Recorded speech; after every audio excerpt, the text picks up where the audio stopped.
self-serving, persuasive talkers of everything and nothing. We are Conversation Con Artists. What's going on, people? It's your boy, Mr. On Point. And I'm your friendly neighborhood 911 operator, also known as Calamity Red. All right. And welcome to Conversation Con Artists, back for another wonderful, fantastic episode. You can find me on Twitter and Instagram at Mr. MISTER_on point. And I can be found at Red_Calamity. Also, we are still doing the listen letter portion of the show. So if you have a question you would like for us to answer on the show, you can send it in to our Gmail account, which is conversationconartist@gmail.com. Or you can find us on Facebook, Conversation Con Artist, and send us a message that way. We have another scenario that's similar. Okay, well, let me say first that we did get a shout out from we did. Melanie, who sweet. said that her hometown was hit by a tornado on Sunday and they couldn't go back to work until Wednesday. And the show, she said, kind of helped her get through that day. And I'm just glad that, you know, us bantering on about nonsense and the way we do was something that can help you get through, you know, your situation for that day. That was really cool. She said that they listened to it, I think at work, because they were only there for like half a day, and then they started laughing and joking. I mean, I was just wondering what job she got, what she work at, like that she could listen to our podcast. That everybody would be like, I feel like it's a bunch of black people. It got to be. You know, whatever it is. It has to be. Because I mean, otherwise y'all gonna have some uncomfortable ass conversations. Well, there's no intention. You know, when like I said before, I try to discern out white and white, but when I say white people, that means problematic white people. It don't mean all white people. It never means all white people. If you're not a problematic person, you know, in the context of what I'm talking about, then, you know, I'm not talking about you. Yep. You know, and they say hit dogs gonna holler. Yep. You know, and sometimes that don't really necessarily mean that if I talk about you and it hits you personally somehow, don't necessarily mean you're racist or whatever. It just, you know what I'm saying? Sometimes, like, we got to have a conversation in Black America about what we're gonna do with good white people. Yeah. You know what I'm saying? Like, we don't know what to do. There are white people that don't have no malice, no intention, that kind of get it a little bit, and that from their perspective, they are good. Like they all right. Like they not racist overtly, and you know. But what do we do with them? It's a very good question. What do they do with us? You know what I'm saying? Like, what level do we expect them to sacrifice more to help race relations? Yeah, I don't know. You know, it's just not being racist enough. It's just not being misogynistic enough.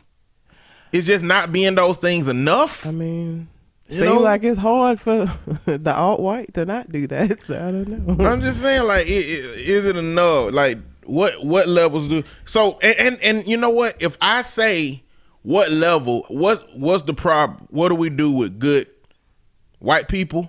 Then women got to ask, what do we do with good men? Yeah. You know? And LGBT community got to ask, what do we do with good straight people? You know, good straight people, like straight people that don't, like the ones that don't have any malice towards those groups that other people have. Because you got homophobics out there. Oh, yeah. You know, and you got just sexist and misogynists out there. And you got racists out there. But when those people in those groups that don't participate in that, what do we need from them? What do we want from them? And what does it look like realistically? I mean, I don't have answers to these questions, but those are questions that I need an answer to, and we got to talk as a community about what we really expect. Yeah. You know? Very true. But I'm just saying that to say, you know, whatever your work situation is, you know, and anybody who's listening, I just want everybody to know, if I'm say something that's generalized, I'm talking about the people that this particular situation applies to. Mm-hmm. You know, so Melanie, I appreciate you for sending us. That felt good. Feels like we're not just shooting the shit and actually doing something. I feel like we still shooting the shit. I just, you know, it just happened to be entertaining enough to get you through a fucked up day sometimes. You know what I'm saying? the reactions to last week's scenario were really funny. AC called me and like he ain't even say hey. Like I picked up the phone and he was like, I'd have punched that bitch in the face. And so I'm just like, what? The fuck are you talking about? It's like, I'm listening to the podcast. The lady who named their son after her ex. I was like, okay, you should have led with that because I didn't know where this conversation was going. But that was the thing that I feel like a lot of people took from last week's show. Well, it was a fucked up situation, and this is another fucked up situation. We gotta find some situations where niggas is fucking up. This is the second week we did bitches fucking up. We need a nigga fucking up next week. Or maybe not. That's how you feel. No, you know what? I take that back because niggas fuck up publicly all the time. We got plenty of niggas in the spotlight right now fucking up. So women are much better when we fuck up at hiding shit. So maybe this is correct. Maybe we do need to just focus on women fucking up. Niggas fuck up publicly all the time. Okay, so here's the scenario. I went on a date with a nice woman, and there's a picture, so I'm assuming that he took her to P.F. Chang's, which, if you've ever been to P.F. Chang's, it's not the most expensive, but it is way more expensive Chinese food than if you went to like your local Chinese spot. So I recently went on a date with a nice woman. We had dinner, drinks, and a great conversation. As the waiter brought our bill, my date asked me, could I buy 2 takeout dinners for her kids? I said no, because I don't even know her kids. She had an attitude for the rest of the night, so I cut the date short. Question, was I wrong for not buying her kids I never met dinner? And was she asking for too much too soon? Who the fuck?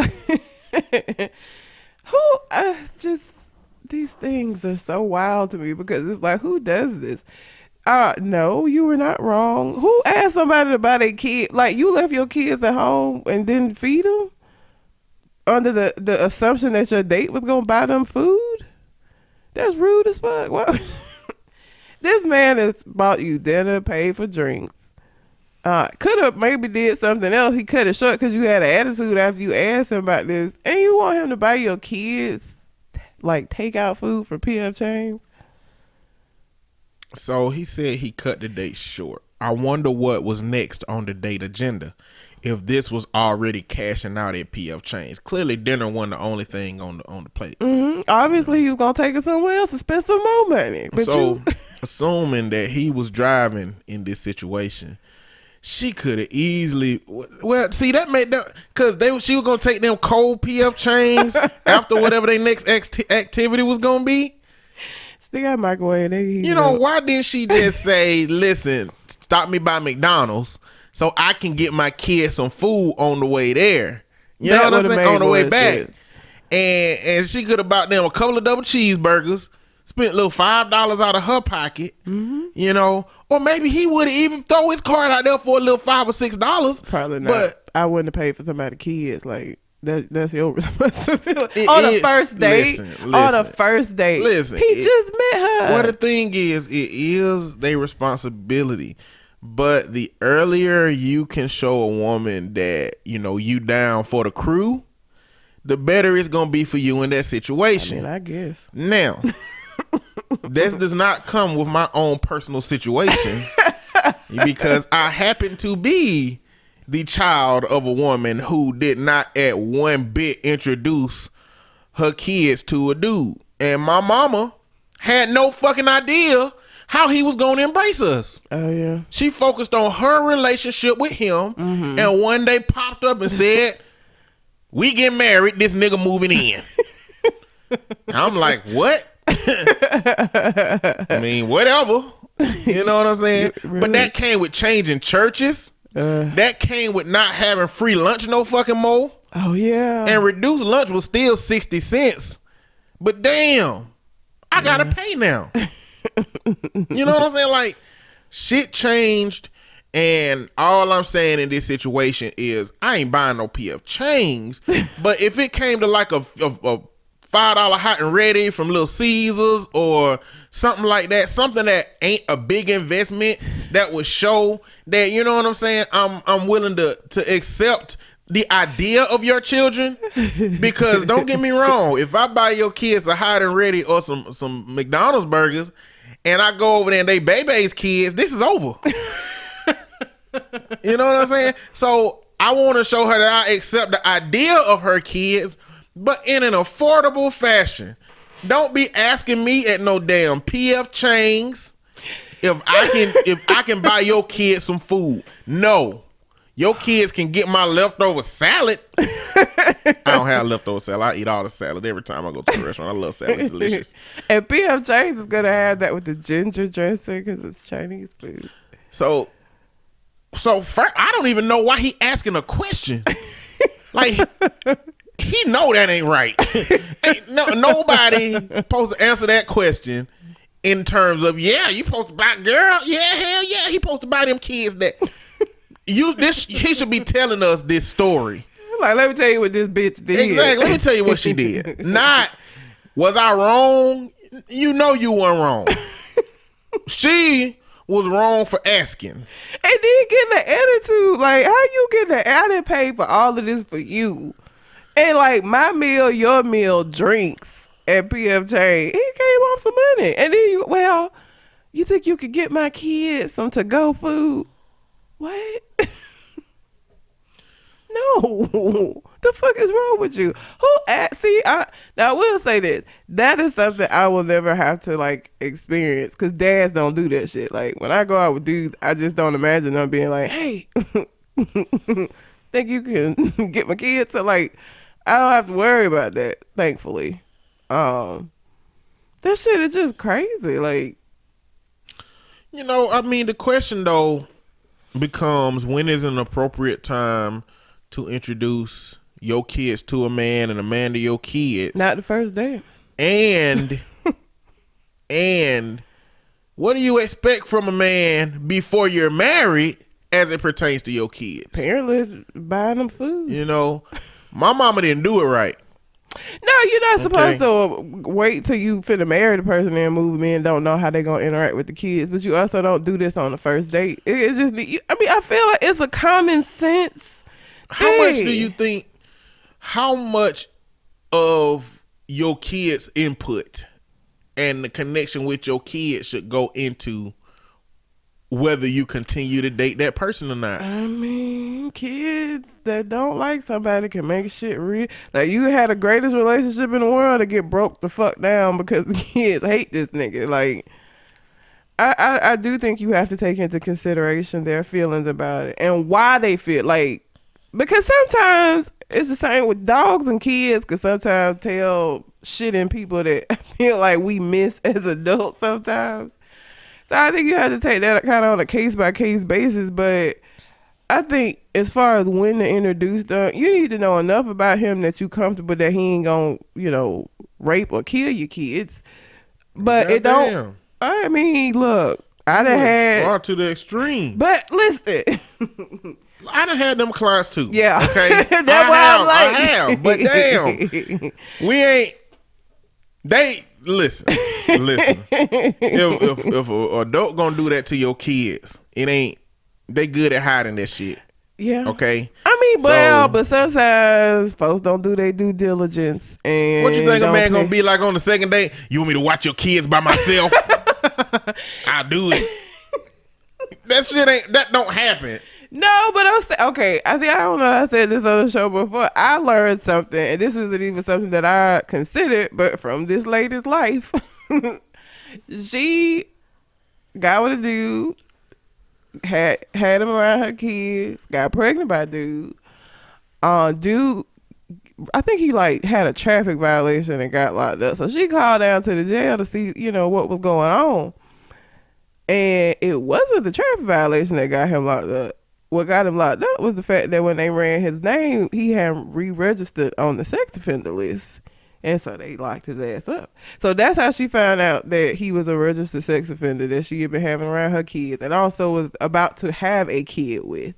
And so something like that, I feel now that I've had that experience with her, I feel like all parents, it don't cost you shit you just need a first and a last name. You ain't even got to have the address to look up motherfuckers on the sex offender registry. And if his name is John Doe, it don't matter because they have to have a picture when they register. So you just go through the John Does until you see if you see a nigga that looks like a nigga you with. But the reason that's too far, too extreme in the context of this dialogue is we're dealing with the regular population. We dealing with the men who ain't gonna do that shit, but are problematic in other ways. But you don't know, like and his family knew it didn't say shit. But like, your scale of when to introduce your kids and the connection that they have can't be great man, rapist. It can't. It's a lot of middle ground. Those are outliers. They are. I'm just saying that needs to be something that happens. But when you are, when you're comfortable enough in introducing him, or you feel like you know enough, but as much as you possibly can know. Obviously, you're not going to be able to know everything, and people are good at hiding shit. But when you feel comfortable that you've done your due diligence in trying to, find out as much as you can about that person, and you're comfortable with introducing them to your kids, I think that's when it happens. I don't know that there's a time frame, but it definitely ain't the first date. I don't even think it's the first few days. But you also don't need to wait till he didn't put a ring on your finger. I mean, you're right, because if I put a ring on somebody's finger, well, first off, I wouldn't do that. But if I were the kind of person that would put a ring on somebody's finger without having met their kids, there would be a situation where I would get my ring back. Exactly. Because of your kids. Exactly. You know what I'm saying? So it's best. Like if I meet your kids and he killing neighborhood cats, hell no, I'm out. I don't want them problems. I'm a stranger and he's a sociopath. Yep. You know what I'm saying? Like I don't want that. You gonna be his first human test subject. Exactly. They move from animals to humans. He don't have no emotional connection to me. He gonna kill me in my sleep or my woke. He probably don't even care. You just have to find a middle ground at the point where like, okay, I can see this. Like he's respectful and at the point that you start to be able to possibly see a future. I think that's the point where you need to like introduce the kids to see, because part of the future is the kids. So before you can actually make a full decision about whether there is a future here, you have to know how he's going to interact with the kids. So I feel like you just have to kind of take it on how you feel as a parent. But again, that can't be, because some of you bitches go out with somebody one time and he the one girl. There can't be that. You don't know enough after one meeting. You only met the representative. Exactly.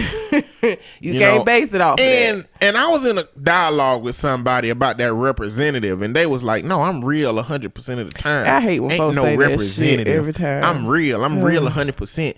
The representative don't mean that you're not being yourself, okay? It's not a bad thing. It's just that you're marketing the positive parts about yourself that you want to connect with a person with. I had a back and forth in my anger management class with somebody because of that. Because there was I did not say representative was a bad thing. We all send in our representative, and it doesn't mean that you're being fake. It means you leaving the bad shit out. It means that you're showing them all the good things. So these things are things that you have. They're qualities that you have, but you ain't showing them the crazy shit that's behind the scenes, and therefore that is why this is a representative. Representative don't mean that you going out here lying about your job and what you do for a living. Like that, it's not a lie. It's just you're not giving them the entire truth. And so representative isn't bad. That's what we all do. So I think people hear that and feel like it's a bad thing because you just making up stuff. No. So for me, I have a lot of little bitty quirks about myself, and they ain't bad, but they can make somebody look and be like, that's weird, too weird. Like I don't like cold drinks. What? And not only do I not like cold drinks, but like if I have a bottle drink, I shake it up so it'll be flat. Like I shake it up. What's wrong with you? I don't know. I did it when I was little, and now I'd rather have that flavor of a flat drink than not. And a room temperature soda? Yeah. I drink with cold sometimes, but the only time I drink with cold is when I want it.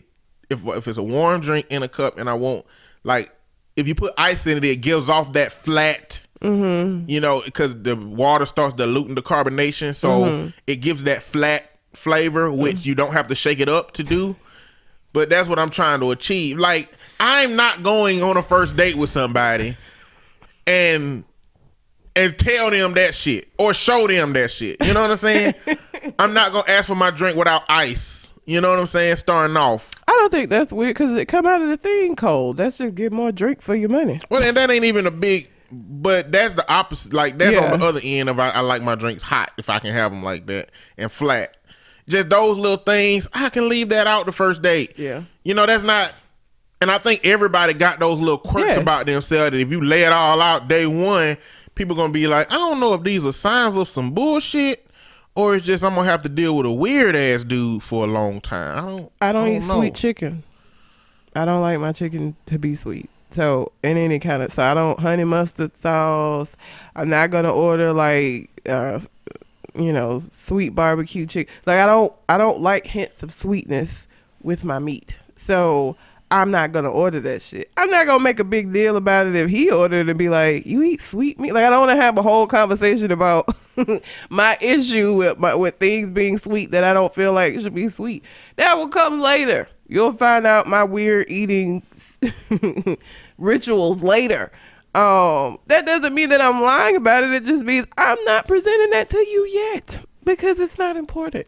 And a woman definitely gotta love me before I let her know I don't fool with sweet potato pies like that. You know what I'm saying? I don't eat sweet potato pies, but I eat sweet potato. Our society, yes, don't understand, especially Southern Black folks. community. When you don't like sweet potato pie, what's wrong with you? You know, it ain't my thing. I eat yams, but I don't like sweet potato pie. I like sweet potatoes. I like sweet potato souffle. Mm-hmm. For me, the pie, if you don't make the crust right, it's just eating. To me, it's just eating sweet potatoes on top of bread. I don't like that. I don't like that. Like the crust got to taste a certain way. And I saw a recipe for a sweet potato pie where they use cinnamon rolls as the crust. I would probably do something like that, but it had to be something like that outside the regular. But, the representative just means, leaving some of the other stuff for later. Like you gotta siphon off shit about yourself, especially when you got other shit. I mean, we all got some kind of trauma. Yep. We all got some kind of family members that we don't fool with, we don't like, that did something to us that, you know what I'm saying, that it have impacted us negatively. Mm-hmm. We all got shit like fears and worries and anxieties. Yep. You don't bring that shit to day one.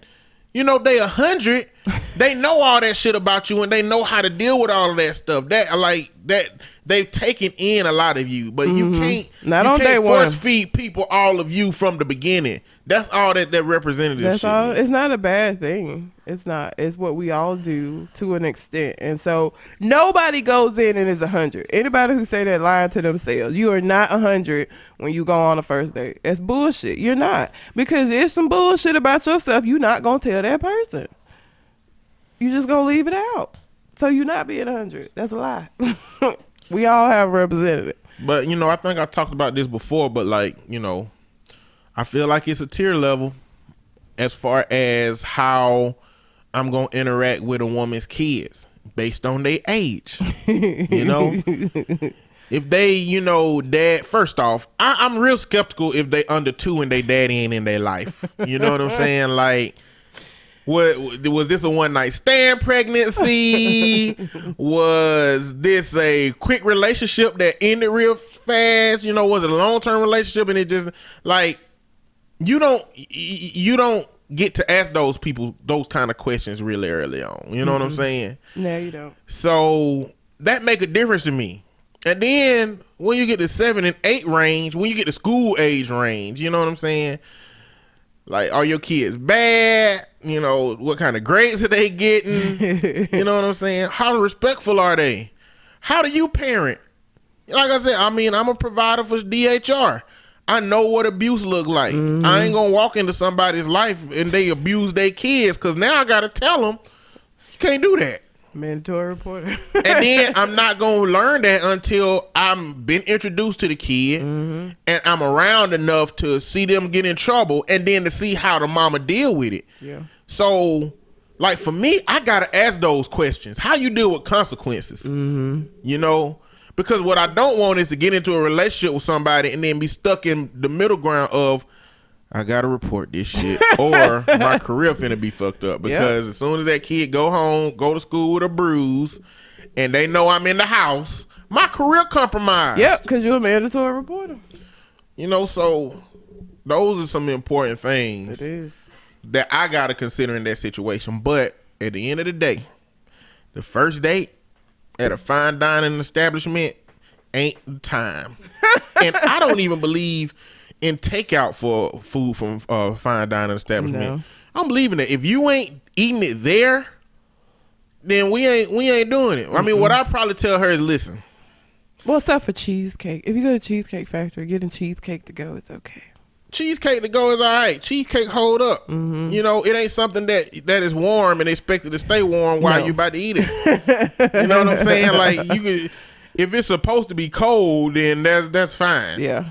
But something that like diminishes in diminishing marginal utility, something that diminishes the longer it takes you to eat it, and it at some point it's gonna plateau. At some point it's just not gonna be good now. Nope. Chinese food is like I don't like heating up Chinese food. I don't have a problem with heating up Chinese food. I don't if it's noodles. If I get lo mein, I don't mind, or if it's pho, but I don't like the rice. I don't like heating up. I don't like the reheated rice. It just don't taste the same. If you want the reheated rice to taste close to as possible as it can, you sprinkle some water on it before you put it in the microwave. Because what happens is the microwave targets heat molecules. I mean water molecules in order to heat it up, which means it also dry them out. And when you're talking about something like rice, where the amount of water inside of it is critical to where it don't get like hard and unedible, you throw some water on top of that, and then it'll steam while it's cooking, so it kind of simulates how it was. It's not gonna be the same because it takes away that little crunch factor that not the crunch factor, but like because you know they cook rice on a hot top, and it kind of give a little like crunchiness to it. Not a bad crunch, you know what I'm saying, like a different texture. You're not gonna get that back. But sprinkle water on it. Same thing for cornbread. If you put any kind of bread or biscuits or something in the microwave, this is what I do. I take my finger and run it under the water and just rub it over the top of it. You know what I'm saying? Not too much, but just enough. You do that with breads, it won't get real hard in the microwave. Yeah. You know what I'm saying? I only reheat, like I said, if I get lo mein or pho. But I still don't believe in it. I still don't believe in buying food for takeout at fine dining establishments. Oh, no, that's when I can't eat it all and I take it because I could. I'd be like, listen, I'm going to tell you right now, I don't believe in paying money at a fine dining establishment for food you're going to take home that ain't going to taste as good at home as it would in a restaurant. So what we're going to do is at a certain point when we get to know each other, your kids can come to eat with us and we can do that. But right now, your kids need to want McDonald's. Your kids need to want Little Caesars, Burger King, somewhere with a 99-cent menu. You know what I'm saying? And I ain't gonna pay for it. Not till I get to know your kids. You ain't even told me your kids' names. Asking me to buy your kids food. And then when she tell me the names, if they too hood, then I'm gonna be like, sorry. We ain't going no further with this situation. I can't stand folks naming their kids stupid shit. Oh, I can't stand it. Okay. So we're still doing poetry because, Mike has. I went first last week. So it's my turn to go first. It's your turn to go first. All right. This poem is titled She Has Love. This is another one of my hopeless romantic situations. Love blesses her from the head to the toes. It touches the edge of her being to the innermost depths of her soul, and I want that. Love leads her on the journey she now pursues. She wants me to follow her and leaves all the cues. I want to follow her and our journeys to fuse, and at the end of a destination that shows our consolidated worth. She speaks love. She has so much that she leaks love. She sees love. She breathes love. She promised herself that she would never forget or never leave love. And I need that. This woman has a touch of love. She says there's no such thing as too much of love. She hears love and smells love, runs up to the hills and yells love. I mean, this girl has a rare love, a stop and stare love. When she steps forward, the space she's just stepped out of has love. She has it in a singing. She has a singing in alto love. You know, even her shadow has love. But not only does she have love, but she believes that it was made for her and she was made to receive. To her, love is the epitome of life, and as selfish as it sounds, I want that love for me. All right. Well, we're gonna go from hopeless romantic to bitch you fucked up. Oh damn.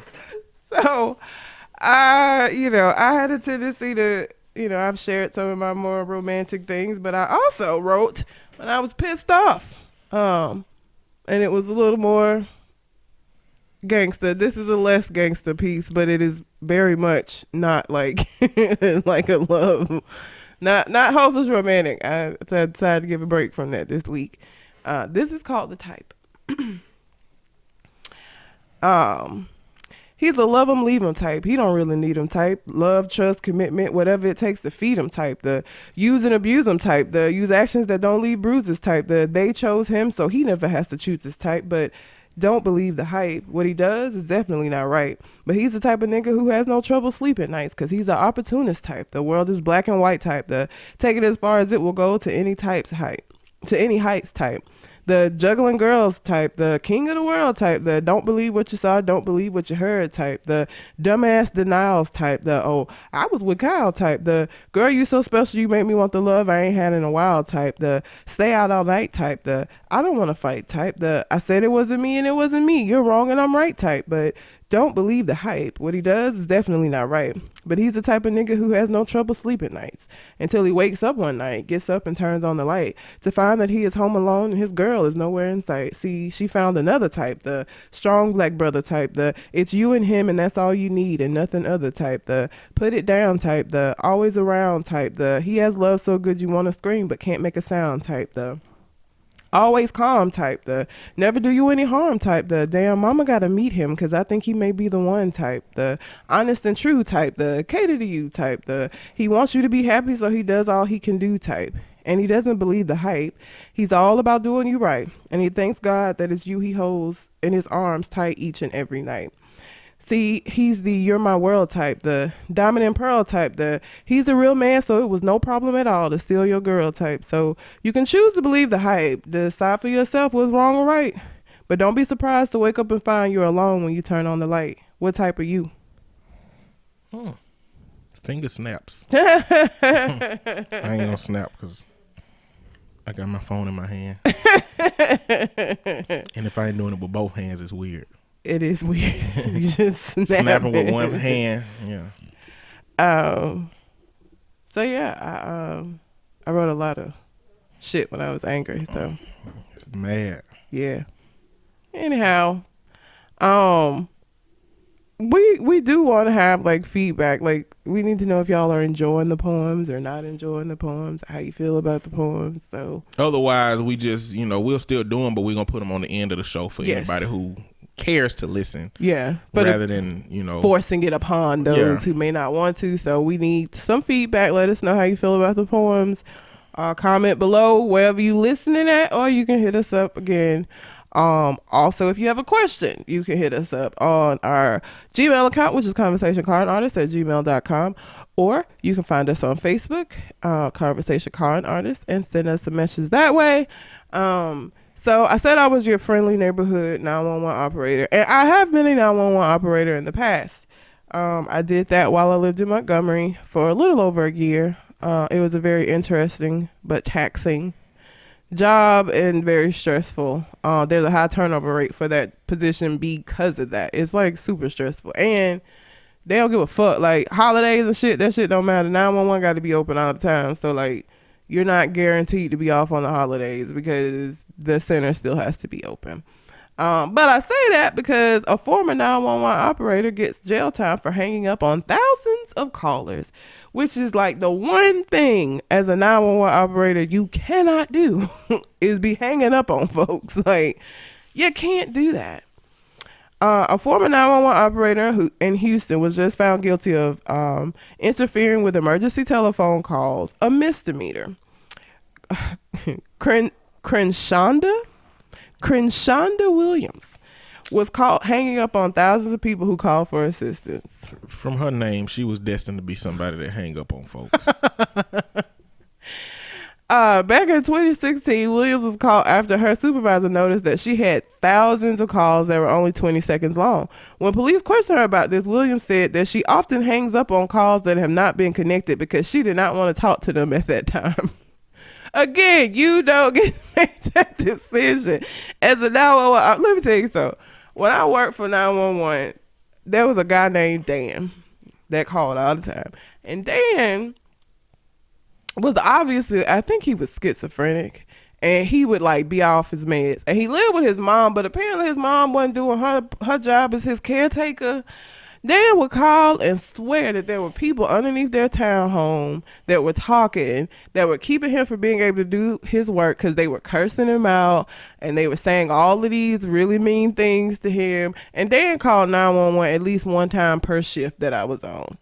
And we never hung up on Dan. Was it annoying when you got a Dan call? Absolutely. Because you know it's bullshit. And we still have to send an officer out. And all they do is tell Dan's mom, you need to make sure you're on his meds. He can't keep calling up here. Because we have to send somebody when he calls, even though we know it's bullshit.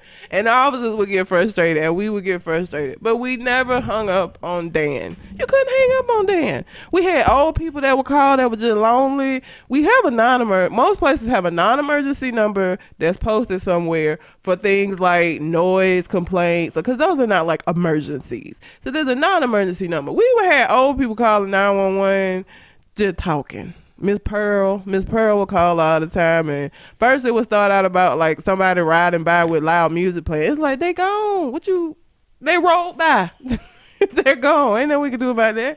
Then she would just go into her grandchildren, and you just have to get her off the phone. But again, nobody hung up on Miss Pearl. You are not. That's the one thing that you are not allowed to do as a 911 operator, is be out here hanging up on fucking people.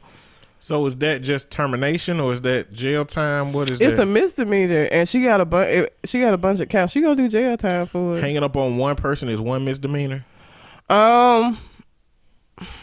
It's probably because she had thousands of them. So they combined all of them to make a misdemeanor? I don't know what the amount is. I don't know. 'Cause here's the thing. They tape every single fucking call. And this is part of the reason why they tape all the calls. The supervisor pull tapes, and they pull tapes randomly, and they may pull your tape. You don't know. And if they hear some shit that you doing wrong, they gonna call you in their office, and y'all gonna talk about how you handled this call wrong or that call wrong. Or sometimes they will tell you that you did really good on this particular call. But they pull tapes to ensure that people ain't talking shit to the people that call in, because you're supposed to stay professional. And let me tell you, I got called all kind of bitches and hoes. Like, it's hard not to be like, bitch, you don't get off. It is. Like, they would get really irate at you, and you cannot respond. You had to stay professional. And you had to, because they pulled the tapes. So, Crenshawnda just, I don't know what the fuck her problem was. Well, first off, her problem is that her name is Crenshawnda. Okay? Like, they took Crenshaw, took the R off, and added Onda. Crenshawnda. Yep. Her parents have destined her for this kind of life. Well, she because Williams essentially neglected her duties, it cost a few lives. In March 2016, a woman called in to report shots fired at a convenience store, but Williams had hung up the phone and the store owner had got shot. You can't do that shit. Like, you just can't. Like, we would send the police even if we know it was a bullshit call, because we are responsible. You are responsible if you don't do what you're supposed to do when somebody get hurt. So, again, with Dan, even though I knew wasn't nobody under his motherfucking townhome, we still sent the police to Dan's house when Dan called in. And the police would go out there and tell Dan he need to take his motherfucking medicine, and he wouldn't hear the voices and that they weren't real. And he was the only one who could hear them. No, they're real. I mean, they're just, and I can't get any work done. Like, Dan, meds, man. Take your fucking meds. But you just, you do have people's lives in your hand, because if you don't, because the call don't automatically, the police don't automatically get sent, right? When somebody calls in, if the operator does not put the shit into the system and send it over to the dispatcher, don't shit happen. Nothing happens. And so people can die if you don't do your fucking job. Like, you could be the cause of somebody getting killed. Absolutely. Chris Shonda didn't need to be doing that damn job. That ain't and it ain't a job for everybody, because it is very stressful. It's a very high stress job, because people in an emergency just want to know that the police are coming. They don't want to give you no details. They just want the police. And I get that. But on the other side, you had the police yelling at you because they want to know, is there an active shooter still there? They want to know how they need to go in. They want to know. So if you can't get the details from the person, you're going to get yelled at on the other side by the police officers, because you ain't gave them enough information for them to go in with. So it is a very high stress job. It's not I left it because I went back to grad school. There was no way I was going to be able to do grad school and work there. One, they weren't going to be flexible with my schedule for school. Two, the phones got to be covered. So I would go in to work at 2:30, supposed to get off at 11, wouldn't get off until 2-3 o'clock in the morning, because somebody on third shift called in and said they weren't gonna make it. So that means somebody on second shift got to stay, and then somebody on first shift got to come in early because the phones got to be covered. So like, it just is a very high stress job. It ain't for everybody. Obviously it wasn't for Shonda.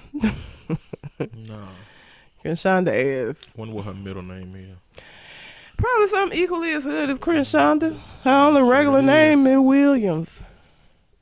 But I mean, and they tell you that they pulled the tape. Like, I don't know how she thought she was gonna be able to get away from it. Oh, that's what she looked like. She looked like a Shonda.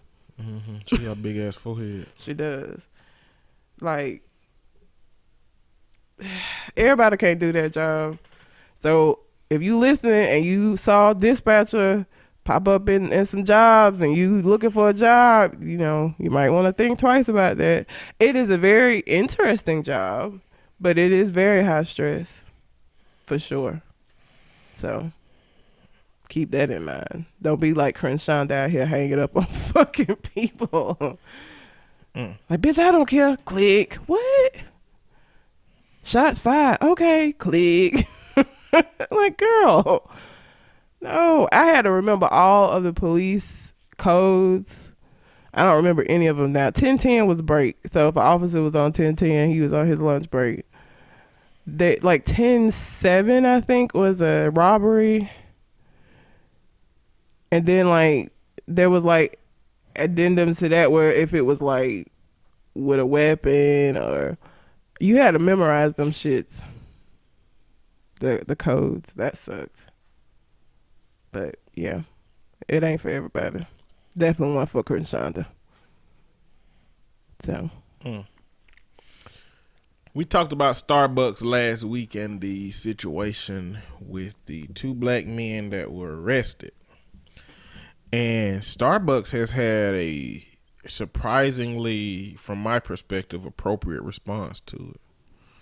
You know, I mean, they're going to close down their restaurant.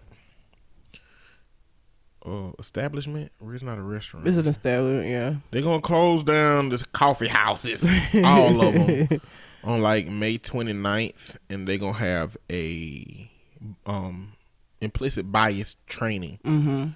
Racism with race, And I think that they're getting a whole bunch of activists, black activists and community advocates to administer the training. And it's going to become a part of their hiring practices.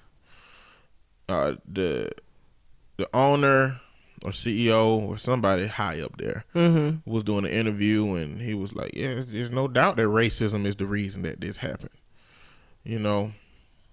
But the problem is you can't really legislate hate. Nope. You can't monitor or measure hatred. If you are a non-racist white person, how do you know that the white people you hang around are the same level of not racist as you? It's this girl that I used to work with, and my cousin used to flirt with everybody, and she was one of them that he used to flirt with. And in some dialogue, he inferred about getting her pregnant somehow. And she was like, oh, no, if my daddy would kill me if I had a child with a black man. Because when my mom was pregnant, she was shot by a black man. And I was like, see, I was like, my immediate response was, damn, that's fucked up. But the second one was, so if she was shot by a white man, your daddy would have said you can't ever date a white man ever again, and he would have been comfortable with you dating brown people. Nope. You know, like, that's an excuse. He probably already was fucking with black folks before that. That's that implicit shit. Yeah. That's what it is. Like, you apply race when it benefits your ideals, but because this black man shot my woman, I don't fuck with nothing black now. But you already wasn't fucking with nothing black, player. Like, anybody he just was already that way. But if it was a white person, it wouldn't have had nothing to do with race. Nope. You know, it would have just been, well, that's a bad white person. You know, because they're not grouped together. We're grouped together. We're all bad. And that goes to our history in this country. We have been under a microscope of scrutiny since we were dragged over here. They've looked at us as one. Mm-hmm. They've called us lazy as one. Yep. They enslaved us as one. They murdered and unjustly incarcerated. They've done all this to black people as one. Mm-hmm. Black is just one thing. We have not had the luxury of being able to look at ourselves as individuals. That's the same thing as when a crime done happen and all the black people is like, oh shit, I hope they ain't black. But white people don't have to experience that. They've been able to be individuals and not looked at as a group.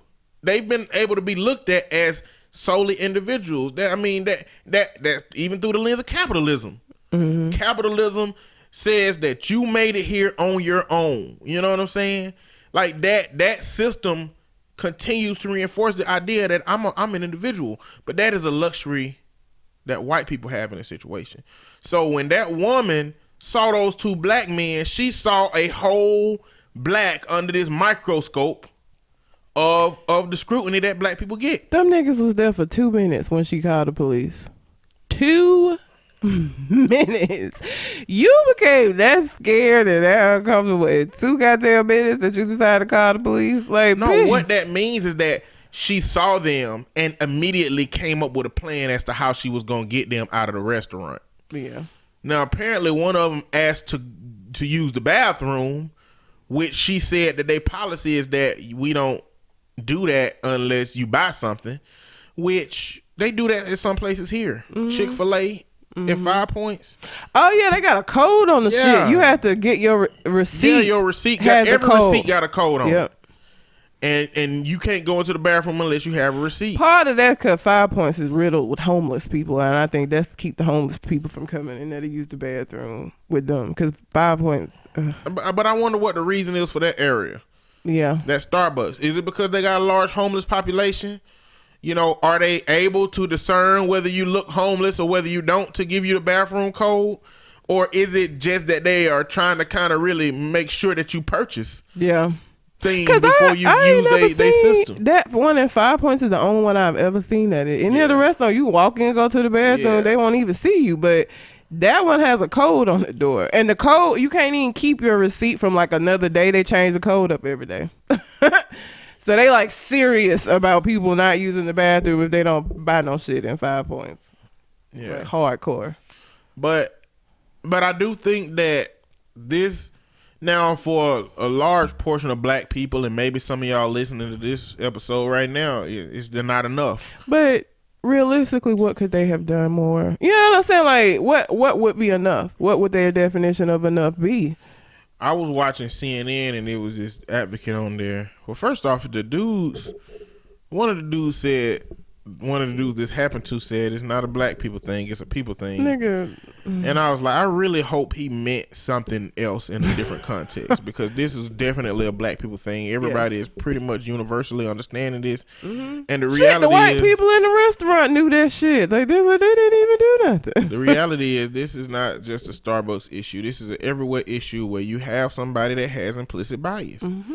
You know, and it's just, this ain't gonna stop happening to brown people until we can have, like, if we had like some radars where you can like scan a person's level of racism, that's when the shit'll go away. It'll be like it'll be like that episode on Black Mirror where like your social media following indicated your level in society. Have you seen that episode of Black Mirror? No. So they like how it's the same like Facebook, but your level of being able to do stuff in society was based on how many friends you had. So like when you go rent a car, what kind of car you're able to rent is based on the amount of friends you have. And so you know, people are fake nice and fake because they don't want anybody to downrate them. There was a Community episode like that. Did you watch Community? Mm-mm. They were called Meow Meow Beans. It was an app that they created, and the currency was Meow Meow Beans, and it basically created a tier system. Like the people that had the most had togas up in like a part of campus that nobody could get to. It created a class system for what apartment you can rent, what house you can get, where you're able to go in your career. Like all of that was based solely upon your social media standing. And so it's about a girl who was like a 3, which is like middle. 5 I think was the highest, and her trying to get to a 5 and all the trouble she was having because you just have to be fake. Every interaction you have to be fake with a person, even if you don't like them, because they can downrate you and that'll have a bad effect on your rating. I think that applications should ask questions that have a racial component to it. But I mean, they could ask, but people ain't gonna be honest. Or some people. Well, it would at least phase out the people that don't know what the reality is supposed to look like. Yeah, you know what I'm saying? Like they're smart enough to create some kind of measure that indicates that you may be likely to treat people a certain type of way. Yeah, versus not. Because what we are missing in society is when police apply for jobs, is when employees apply for jobs, is when people be in these positions. How do you know what level of racist they are or not? You know, you got KKK members and skinheads in the police. How are you supposed to know until you don't find out until you realize they've been planting drugs on folks for 20 years that they, you know, oh no, we just seen them in some, you know, white nationalist pictures with with Klansmen, and we didn't know. Like, why does it have to, like, why isn't there a measure that can determine that more quickly? There has to be a measure that can determine that somebody has such a high level of implicit bias that she will call the police 2 minutes after a black or brown people come into the restaurant. There got to be some kind of measure that can determine that. Yeah. You know? But don't get it twisted. This don't mean that anybody that work at Starbucks is going to not do this. What it means is they're going to be held accountable when they get caught. But Starbucks ain't the only place with this issue. Anybody that has and you know what? Yeah, it's a lot of white people that's gonna have had just bad experience with black people, and they're gonna retroactively apply that to every single black person that done experienced something. You know what I'm saying? But I feel like, again, even when you do that, I feel like prior to that incident, because if we did that as black folks, we wouldn't rock with no white people. That's what I'm saying. I mean, if we did that, like for a lot of people, you got to force yourself to do so because you don't have an option. No, you have to engage with white people at some point in your life as a brown person. Now, if a white person don't want to, they don't have to. They can move to a little town in Utah that ain't got no black population. Oh yeah, and be fine. I mean, it's places you can move to, but you ain't gonna live there.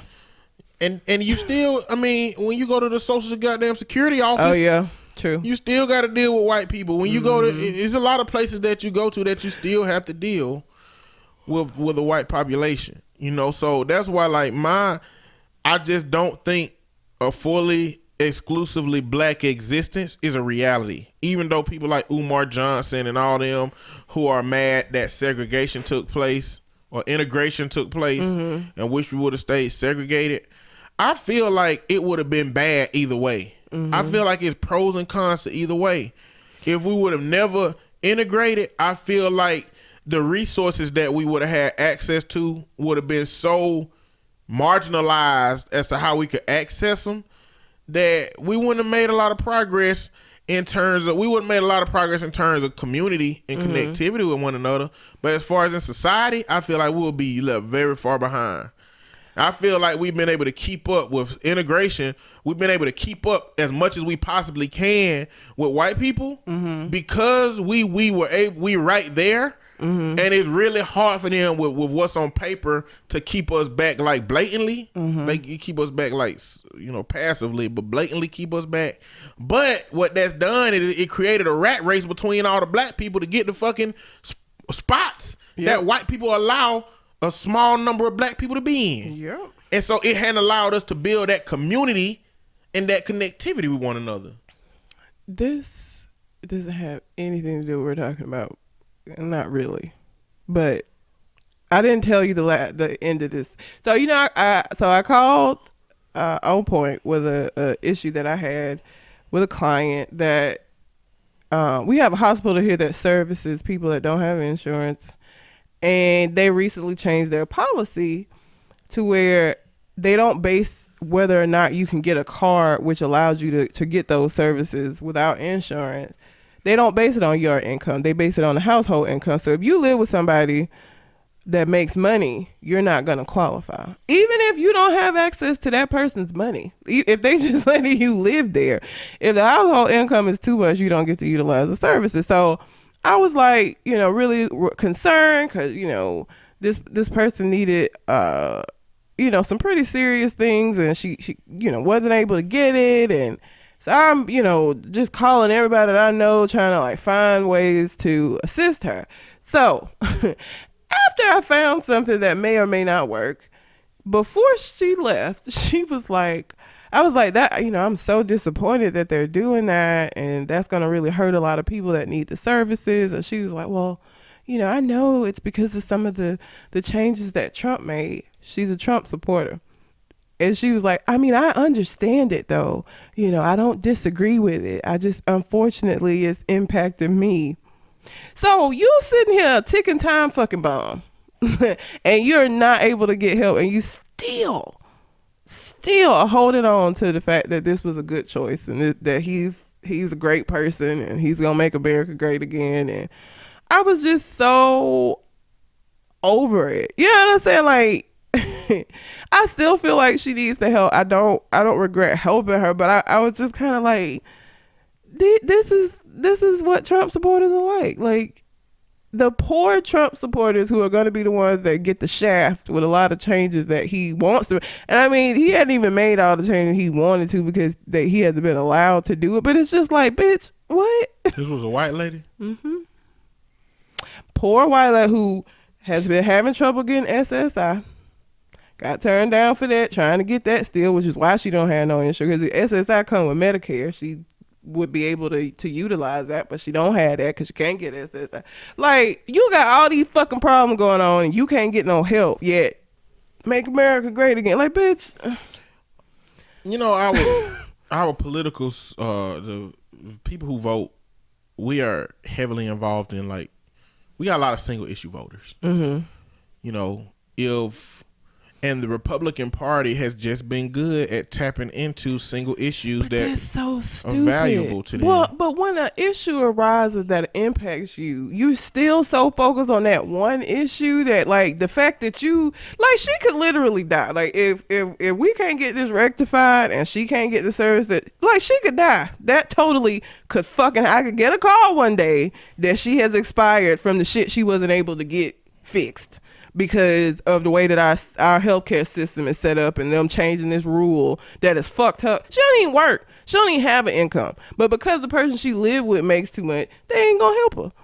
And she don't have access to that person's money at all. So like that just boggles my mind. I still obviously I'm gonna try to help her as much as I can, but in that moment I was just so frustrated because I was just like, bitch, like you serious right now? Like you really gonna look me in my face and say this shit? I'm out here breaking my neck and you still like, but I understand it. Like I would say that's like a version of implicit bias, but that's like explicit bias. Oh my God. You know, that's like she is able to see.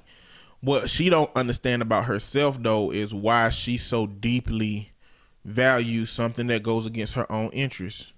And I'm interested in knowing why, you know, a lot of poor white Republicans who vote for Republicans, which is against their own interests, like in this situation, I wonder if they know why they do that. You know, I mean, we could trace this back to I don't remember the year. It was 1700s, I think, when the British pretty much told the slaves that, you know, hey, look, if y'all fight with us, well, you know, the term rednecks come from when, a white person would work in the fields with the slaves. And if they took their shirt off, you could see their neck was red. So if their neck was red, it was like a class identifier. You knew that if somebody had a white neck, they didn't work in the fields. If somebody had a red neck, they did work in the fields. So from the perspective of wealthy people, a white person with a red neck and a black person was worth little. So what happened was the British came down and said, hey, y'all rednecks and y'all black people who are out on these fields slaving, because this was the time when the British was still, you know, they was trying to my time frames is off. The British was trying to fuck America up, what America was trying to be up, because, you know, the British king, they had rule over America, and they was like, well, we ain't trying to hear that shit no more. And British was still trying to fuck shit up. The British came over here and said, hey, we're gonna give y'all freedom if y'all fight with us. And they burnt down the Capitol in Virginia. Like they fucked the city up. So the result of that was the wealthy people said, we are going to take the white people off of the fields, and we are going to allow them to be a part of society. They still be marginalized, but what it did was created this dynamic where they felt like they were better than black people. And so when political schemes came around that started supporting black people, those groups were against it, and the wealthy helped continue for them to believe that they, you know, different. And so that shit still going on today. That dynamic still goes on today, where a poor white person will still feel like they better than a poor black person because they not black, and they will vote against things that they feel like helps those black people. They vote against entitlements that they use. That shit so. And I don't like the word entitlements, but I'm saying it from the way that they say it. You know, they vote for handouts that they participate in. You know, and I just don't understand why black people get such a bad rap for those services when white people use those services. Statistics have shown that, but nobody go out to search that out. They just go with what the cliche is and what people say. But statistics have been showing us that white people utilize those services more. White women specifically, but whatever. But yeah, that just. You know, like I said, they didn't make me not want to help her, but it did kind of frustrate me in that moment, because I'm just like, bitch, you is crazy as fuck. You finna die. Do you know that? You still, like, and he ain't gonna give a fuck about you. It's been other people that have died prior to you and gonna die after you that still believe the same bullshit you believe in right now. Like, fuck out of this office. Oh my God, I was so upset. Because it's just like, it's just really crazy to see that she's still felt the same way, despite the fact that she's a ticking time bomb, as it were. And the man on CNN was like, "No, this is not enough because Starbucks need to start this training today." And I was like, "Set it up, my that's nigga." what I was saying. I was like, Shit. I mean, we already in this situation because people in groups like Starbucks don't understand implicit racism and how this exists. Don't you want them to be able to set up an appropriate level of training for them? You know, what would they do otherwise? And a mass training, they got to find somebody in all of the cities and all of the places where they had they start. Like, that isn't unreal. And they ain't saying December, my nigga. They said next month. Like, they need, that is an adequate amount of time to set up the size of a training that they're attempting to do on the same day. The fuck is you talking about? You just sound crazy, nigga. But like I said, I mean, this is better than anybody has ever done. Mm-hmm. If you're a black person that don't agree with what Starbucks is doing, then create a plan. You know, I want to know what a plan looks like when a white owned establishment messes up as it pertains to black or brown people. What should they do? You know, they shouldn't close their doors. You know what I'm saying? Close down their whole business. You know, I mean, what should they do? And how does that rectify? Because, you know, it's a lot of comedians out there, like, you know, the YouTube comedians and stuff, and they like, shit, we can't get coffee from Starbucks. We can't go to H&M. We can't use Dove soap. We can't use Shea Moisture. Like, damn. If we look back to the roots, and if we use one racist experience to stop us from doing anything in society, we won't be doing shit soon. Mm-mm. Every one of these companies is got a story. Old Navy. This man walked in the Old Navy with his jacket that he bought from Old Navy on, and when he went to check out, they said, "Are you gonna pay for that jacket you got on?" I already did, motherfucker. Yeah, like, my jacket. Bitch, I shop here. If 100% of my clothes came from Old Navy, every time I came, would you be expecting me to pay for it? Damn. Yeah, so, that shit was crazy. If we look for a bunch of isolated experiences of what happened, we won't be doing shit or participating in shit. We need a measure by which we definitely don't need to participate. Like H&M, I don't even know if black people really use H&M like that, but like, you know, I can understand how that frustration is that high. You know what I'm saying? With a whole company, because somebody sat in a marketing room with advertisers and they said, let's put this shirt about a monkey on a black kid, and they did it, and it turned out the way it did. You know, Starbucks, they ain't got shit to do with Starbucks. That was one employee that represented Starbucks that got fired for what she was doing, and now they're reacting as an agency because that employee fucked up. I don't think that's on Starbucks. No. But I do think that the response is something that nobody else has done. Accurate. So, whatever. So the Pied Piper of underage girls is not having a very good run of luck currently. So, all at once, he lost his lawyer, his assistant, and his publicist.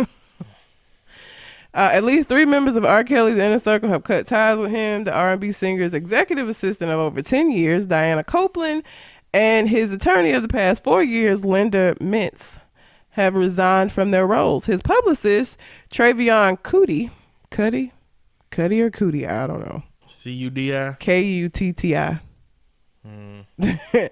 Also confirmed that it's a girl. Travion sound like a dude, whatever.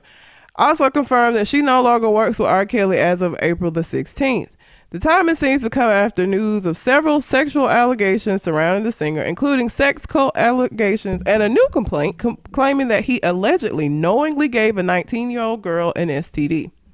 Copeland confirmed that she stopped working with Kelly as of April 1st. Mintz told BBC that she no longer represented Mr. Kelly or his entities, but added that her departure was unrelated to these new allegations, which is bullshit. I think all of them jumped ship because they like, I'm tired of this shit. Like, every month, Kelly, every month, Robert, I'm tired. We can't keep up with this. It's too much. I quit. You got too much going on. It's too much. When your publicist, your lawyer, and your assistant all just jump ship at the same time, it's not a good look. For somebody who already ain't a good look. He just ain't a good look in and of himself as it is, but just... Pied Piper. Of R&B. Of underage girls is more accurate than R. Kelly has no proof. That was just funny. R. Kelly has been able to have years in the spotlight and years of allegations and still just be able to make a bunch of enablers. Yeah. These people have enabled him to be able to do what he wants to. I really don't give a damn if they quit now, because they conscience caught up with their ass. But they know that this man been participating in stuff he ain't got no business. Yeah. Which it's disgusting, but also astounding at the same time, because a black man in America who been doing, but you know what? Probably because he's been doing it to black girls. Like, I wonder if he had been like doing this with white girls, if this would still be under wraps and he still wouldn't have no charges that stuck. Like if it was a Becky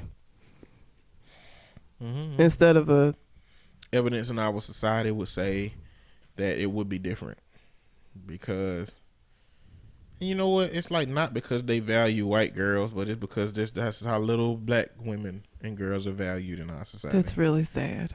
I hate to say it like that, but no, it's true. It's very sad though, because again, this has been going on forever, and it's still black women that are like buy tickets to R. Kelly concert. I just can't support, like, I don't know how you could do that and be okay with it. And I guess that goes back to the question of whether or not you're able to separate an artist from the work that they do. And in this case, no. Absolutely not. I can't. Like, that's disgusting. He's disgusting. He's a horrible human being. Whether he get arrested or whether he's been tried and convicted, like, I don't give a fuck. I'm not supporting you. Yeah. So this past week, I had a conversation with somebody. It's connected to this situation.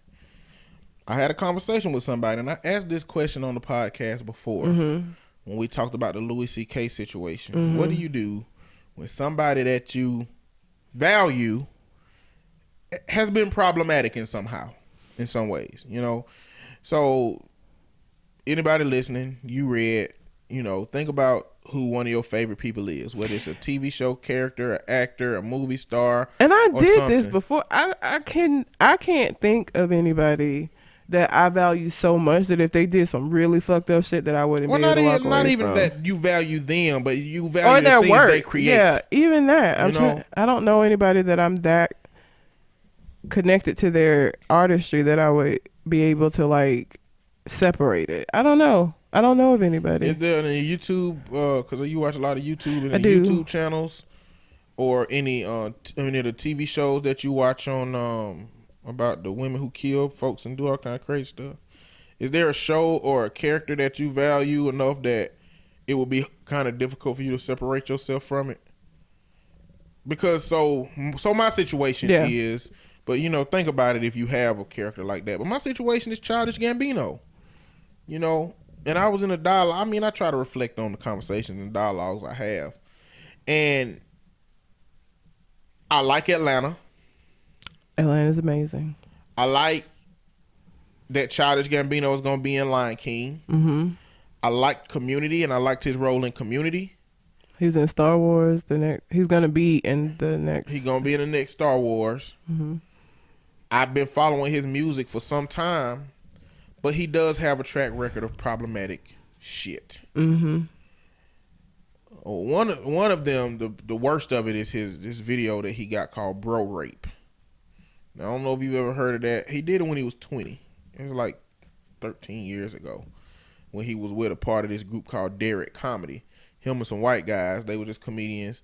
He did one called Bro Rape. It was about the, you know, white guys with the collars flipped and all that, but it was a skit about him being portrayed as a dude who like hang out with the bros, get them drunk, and then rape them. Right? What? Yeah. It was like a news report about them reporting on bro rape being a new phenomenon and trying to, you know, stop it. Yeah, that is awful. You know, and not only that, but it's not even funny. Not only that, but I mean, I think it really supposed to be kind of a stab at those group of white males. I mean, I know that are really like that feel untouchable. I mean, that's the only sense I can get out of it, but it's just problematic. Yeah. But you know, and then he went on to defend comedians being able to use rapes and make rape jokes. Now, he ain't the only one who feel that way in the world of comedy. I mean, Dave Chappelle is another one. Now, Dave Chappelle don't make rape jokes, but he has made comments referencing there should be no material off limits for comedians. Comedians are the first line of defense for when bullshit is happening in our society to kind of lessen the impact of it, you know, in their own way. And it's just an endless number of comedians that at some point make rape jokes. That ain't defending rape shit, because I don't agree with that, you know. But the fetishization of Asian women, yeah, which I can go to the song that he does that, you know, the references to rape in some of his songs, where I can go to the lyric, like he got one lyric that he says, all of these MCs want their asses back. You didn't know that I'm a rapist? Ask the track. So he's making a reference to like asserting himself on a song, but like, why would you use that? Oh. You know what I'm saying? And it's just important. He's taking some jabs at black women. Yeah.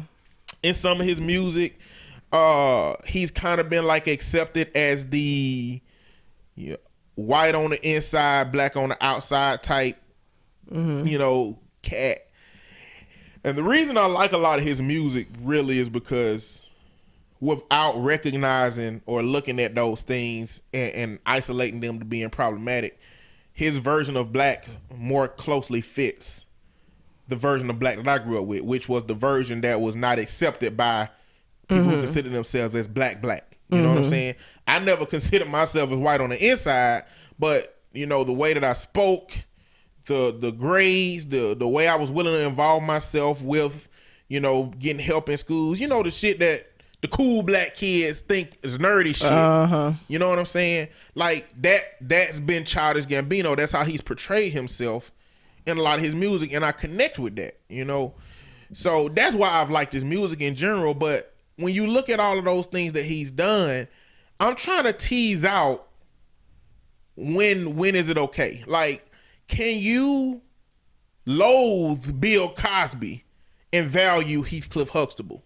You know what I'm saying? I still think so with Bill Cosby. I do think that he's a terrible person, but it don't get no worse than what Bill Cosby said has done. Yeah, because even if Childish Gambino talking about rape and accepting it as comedy, he committed rape. He didn't put no goddamn quaaludes and like. So I'm just saying, I'm using Bill Cosby because it really don't get. Yeah, it don't get much worse than Bill Cosby in that sense. I don't versus what his character was in the show. I think the Cosby Show in general gave so much to like just the black. It was a look at that we could have like a traditional family setup that worked, where both parents were in the house and both parents worked and they were heavily involved with their kids' lives. I don't think that tarnishes what the Cosby Show was for black folk. I mean, I haven't boycotted. Like, if Cosby Show is on, I'll still watch it. You know what I'm saying? So, but like, if Bill Cosby did anything like current, which he has done a couple of things, like not here, but like within the last few years, I wouldn't support that shit. But like, I feel like what that show did culturally is it's bigger than like ripping that show out of the history books for black culture at the account of or at the expense of him. So that's Bill Cosby. He did what he did. Mm-hmm. The show is an epic vintage show. Mm-hmm. It's completed. Mm-hmm. We can tease those things out, but what about somebody who is actively creating things like now? Atlanta? I love Atlanta. Like Childish Gambino, like Atlanta, that has those problems. Is it like, do you need to boycott everything that person is a part of and just be like, you know, fuck that shit? Or is it just, you know what, I'm just not gonna put him on no pedestals. I'm gonna bootleg his shit. I'm gonna stream his shit from Cody. I ain't gonna like, is participating in that person's content passively and not supporting them through, because there's a lot of other actors in that shit. Mm-hmm. I could be supporting I forgot. I don't know. Darius's character. I knew Darius's because it's Lamar. Something. Lamar. I don't know, but I could be supporting a lot of people around his content. But it's the fact that he's the director or the creator.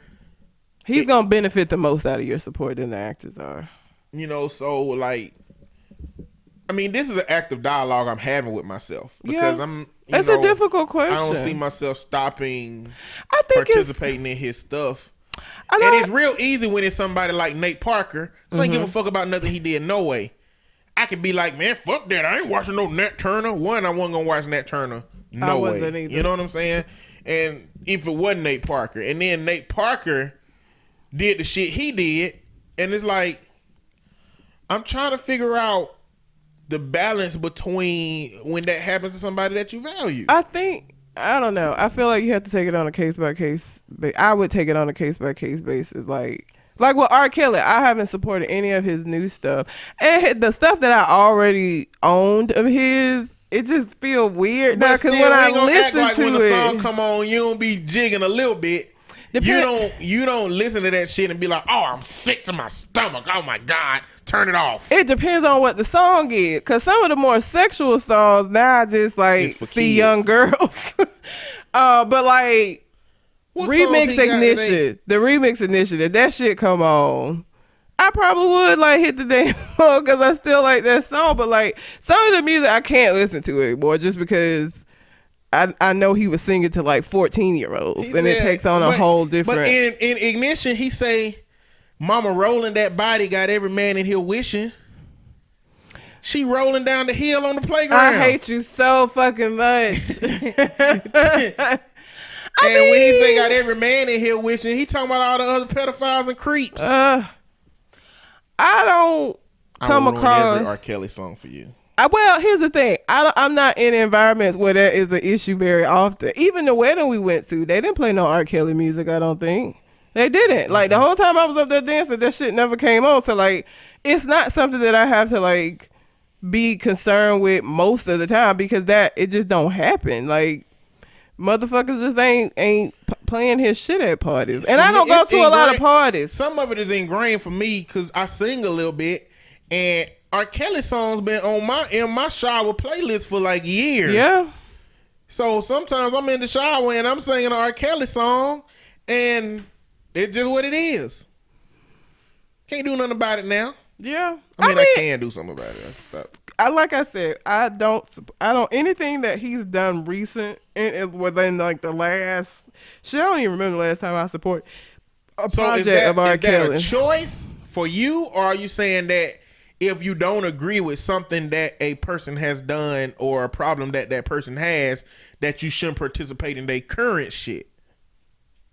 That's a choice for me. I can't tell anybody else what to do. I choose to not support anything that he does currently. Like, again, Ignition, I know that fucking song because I listened to it so much prior to me knowing all of this other shit. You know what I'm saying? Like, and so it's just kind of ingrained in my mental music Rolodex. But I don't support anything that he does now. Like, I wouldn't buy R. Kelly concert tickets, and if I won R. Kelly concerts, even if I won the shits, I wouldn't go because I would just. Well, you know, I was in a dialogue about it, and you know, I'm just defending Childish Gambino. You know, as much as I can. I can't defend him on the rape shit. You know, but he had a poem called "Childish Gambino was a white rapper." It was like a satirical take on him being white. You know what I'm saying? Like Lil Dicky and Freaky Friday. Yeah, something like that. It was kind of like it was a response to Ferguson, what was going on in Ferguson at the time. But at the end of it, it was pretty much basically, you know, but I'm a nigga. But the problem is he spent so much time acting like white on the inside, black on the outside, with how he portrays himself, that it's so easy to look at that and be like, this nigga just want to be white. You know what I'm saying? But I don't see that. You don't see that with Atlanta. You don't see that in a lot of his later music. I mean, he speaks out about like police brutality and problematic bullshit. It's just that past. And the same thing for the rape comments, like that's a part of his past. The bro rape video, he did that when he was 21 years old. That shit is weird. You know what I'm saying? And like I'm finding myself saying, well, that shit's old. You know, he never acknowledged that. Well, he's referenced to those things being problematic. He ain't apologized to nobody. You know what I'm saying? And that for me, that goes into misogyny. It goes into, because there's a level of something that Childish Gambino can do that I won't fuck with him. You know what I'm saying? If they find a whole slew of child porn on his computer, I'll stop watching Atlanta. You know what I'm saying? I will drop that motherfucker. You know what I'm saying? I'll stop listening to all of his... Like, it's a certain level of shit that he can do. But a big part of that is because this is my profession and I dig deep into... And I work with kids that have had those experiences. So I know how problematic that is. But, like, I'm sitting here still accepting him having talked all this shit about rape because rape ain't statistically something that's going to affect me. You know, when women don't have that same luxury of looking at that shit and saying, well, that's old, you know, or, you know, I mean, so I don't know. This is just an active, I'm trying to figure it out. I've been trying to figure it out since that Louis C.K. episode. It just didn't dawn on me until I was having a conversation with my friend that, like, he has some problematic stuff. But it's old. Like, is there a statute of limitation on that shit? Like, I think that is 21 years old to 34 years old. You know what I'm saying? He hadn't done anything remotely close to that. How problematic is that? How much can we say he was young and yada yada yada? I mean, blah, blah, I think blah. at the end of the day, everybody has to make their own decision about who they're going to support and who not. I don't think that we have to collectively come to an agreement about what the rules are of when we pull our support for somebody. I think that's something that do I only support him if I contribute to him financially? Like I said, if I stream Cody and download all his shit, you know what I'm saying? Again, that's going. I think that's something that everybody. I don't think we're collectively gonna come to an agreement. It's some shit that's just gonna stay subjective from person to person. Like, I think that's something that you have to decide for yourself. What that means to you. I don't know. Like, I'm not gonna stop participating, but I'm also not gonna stop having this dialogue with myself. But in order for me to call myself an advocate for black women, I can't accept the bullshit that he say about black women if he do it. But then again, he ain't did that shit in 10 years. You know what I'm saying? And I mean, I can, like I said, I can go to the song. That's how much I've listened to Childish Gambino. I can point you to the songs where he say shit that is problematic. You know, I can point you to the song where he fetishizes Asian women. I can point you to a lot of shit that he does that, you know, a lot of people will look at and say, you know, that's a problem. But it's old. A lot of it is old. You can't go, like, all that shit is because the internet. Because the internet came out in like maybe 2010 or 11. You know what I'm saying? If I'm not mistaken. You know, so a lot of that shit was before that. So I don't know. Did you say the internet came out in 2010? No, he had an album called Because the Internet. Oh. Yeah. I was like, nigga. What? So, but you know, I do consistently try to challenge myself. It's also a comedian named Reginald D. Hunter. He had a whole little rape joke segment. And I'm like, he went back onto the and I like Reginald D. Hunter, but like, if I'm gonna be an advocate for a lot of the things that I say I'm an advocate for, it's some shit I can't accept. You know what I'm saying? But I don't know if accept means just, you know, stop listening altogether and say fuck that nigga, or if it means, well, I ain't put no money in your pockets, you know, or if I can just brush it off as it, you know, don't mean anything to me. You know, but that's a problem. But, you know, I'm not the kind of person that do the tit for tat, you know, but like, it's the same thing that, for me, I guess it's the same thing that came up with Stephon Clark, you know. Oh yeah. Because at this point, if something happened to me, one thing I could be certain of is they're gonna go through my Twitter and they're gonna go through all of my Facebook statuses, and they might find something that invalidates me to them.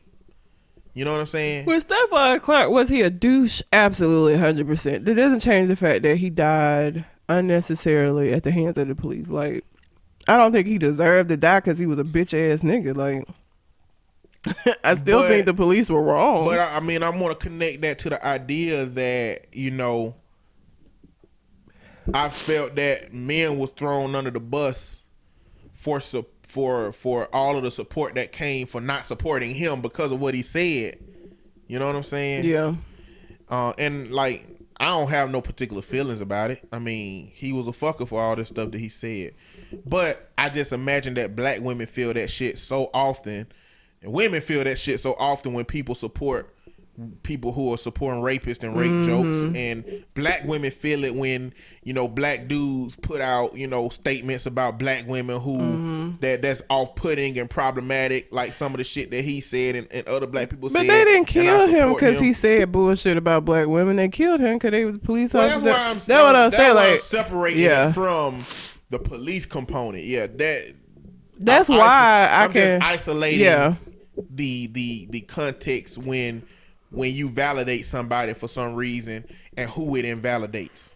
Yeah. If I validate something that invalidates somebody else, I'm vicariously enabling their bullshit, and I'm vicariously snubbing the person that it is talk shit about.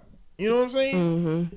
Like, the more people who support a Childish Gambino who say shit about rape when he said it, you know, is enabling him to think he can still say it because he don't lose no fan base, and then it's shit on the women who is referencing to. So, like I said, I'm just, you know, I'm trying to figure out what LL, like, I'm not activist supreme. I don't even consider myself an activist. To be an activist, you gotta be active. That's what I think. I'm not active.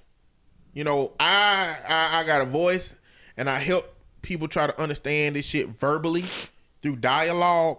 But I'm not a go out on the front lines type of person. I don't know if I ever will be. I don't know with what will happen. It's just everybody don't have the same intent. And that's my problem with being grouped up in a bunch of people. That was my problem that's why I've never joined a fraternity. That's why I don't like being I want to be identified as an individual. Mm-hmm. If I had been out for example, if I had went out with I don't remember which one it is, but a group of people started yelling, you know, fry pigs like bacon, referencing the cops. Mm-hmm. I don't want to be a part of that shit. That don't reflect how I feel about the situation. Yeah. You know, so I just don't see myself getting a whole bunch of massive people with different ideals and different ways that they think shit's supposed to happen, and letting my ideas be diluted with they bullshit. Mm-hmm. You know what I'm saying? So, and I don't know if that's an acceptable answer, but, you know, all this shit is subjective. And a big part of it for me goes to that same dynamic I was talking about, where we've been placed under this group microscope of scrutiny that it's hard to be an individual and have individual idea and know what to do in a group. You know, but, you know, whatever. That's my spiel that's connected to R. Kelly. But, you know, I encourage everybody, if it's somebody you value, what do you do when they full of bullshit? Now, we know what every Trump supporter gonna do when somebody that you value got a whole bunch of bullshit connected to them.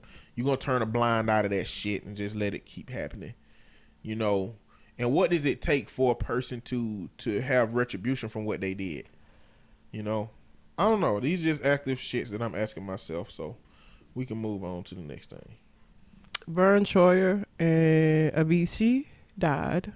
So rest in peace to them. Avicii is so 29. Sad. 29. How did he die? It was drugs or something? I think it was drugs. I'm willing to bet it was probably suicide. The only reason I say that is because he's had issues before with not taking to fame very well. He actually stopped performing. He was still making music, but he wasn't performing because the performing led to him drinking and doing drugs. Because he do EDM music is really connected to like ecstasy and like raves and shit. And so once he started performing, like he got hooked up with a lot of bullshit, and he had gotten clean, but he was still just struggling with fame and what that meant, and he's only 29 years old. It's just really sad. And I like Avicii. What's the other dude name? Little dude. Vern Troyer. That's Mini Me. Uh-huh. The guy. He lived long for a small person. Mm-hmm. He did. A little person. Sad. Just rest in peace to both of them. If y'all listen, mental health is serious. It's real. If y'all are struggling, find somebody to help you. There are people. This is what they do. They're there for that specific purpose. Don't wait until, because that's, suicide, one of them shits you can't take back. You can't jump off a building and then on the way down be like, you know what, I changed my mind. Like, it's not how that shit work. Like, but it's recorded that that's what happens mid fall.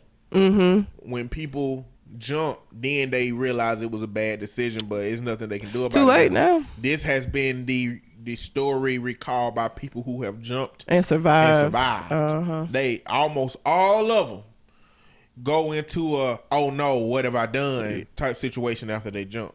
Can't take it back. So you overdose yourself or whatever your method is, there is a point of no return where ain't shit you can do about it. So before you get to that point of no return, get some help, please. There are people out there who are trained to do that are willing and able to assist you. Seek out the help, please. Don't be mid-fall trying to figure shit out. It's too late then. Yeah. So, Syracuse University, they expelled a fraternity, Theta Tau fraternity, after footage came up of them having like some lewd video and dialogue.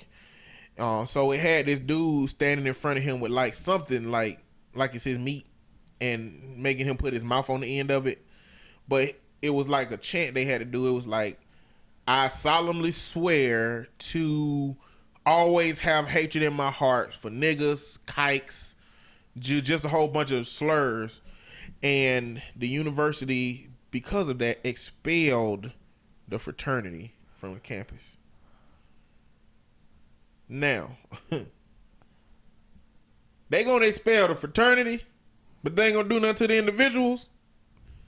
Like, they gonna allow a organization to be expelled because of what individuals done, but the individuals don't get no consequences.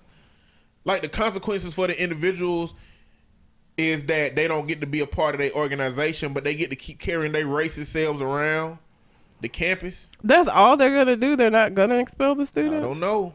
But normally, as of right now, the only response they have had is to expel the fraternity. Even white students expelled for way less. Like them girls that did the blackface, that would be really terrible if they did not expel those students. Cause we didn't see white students get expelled for doing racist shit from the school. So a part of me don't give a fuck about what happened to white people who are racist or who portray racist things. A part of me is saying how much of those boys who are on the line experiences that they are racist and that they knew this organization was like that. Or how much of this is just one dude who act like this. To me it don't make a difference because everybody else in the room is condoning and I was just finna say it can't be one dude. Because even if you... And how strong of a white person do you have to be in that room to say, well, I'm out of this motherfucker? Or to be on a line, if you don't agree with that shit, to say, I'm finna get the fuck out of here. I ain't got time for this goddamn level of racism. That is just awful. Being on, I ain't in the fraternity, but I know enough about the shit to know that being online is a very critical thing. You can get fucked up in your life for being the reason that a line get dropped. Mm-hmm. You know what I'm saying? Like, that's black. That's the Divine Nine. Is it the same thing in white fraternities and sorority though? I know in the Divine Nine they take that shit seriously. You get but like I don't know about white fraternities. All I know is that they haze like a motherfucker, and they still got the no snitches get stitches policies. People done died, and all of the dudes that participated in that shit didn't say nothing. Mm-hmm.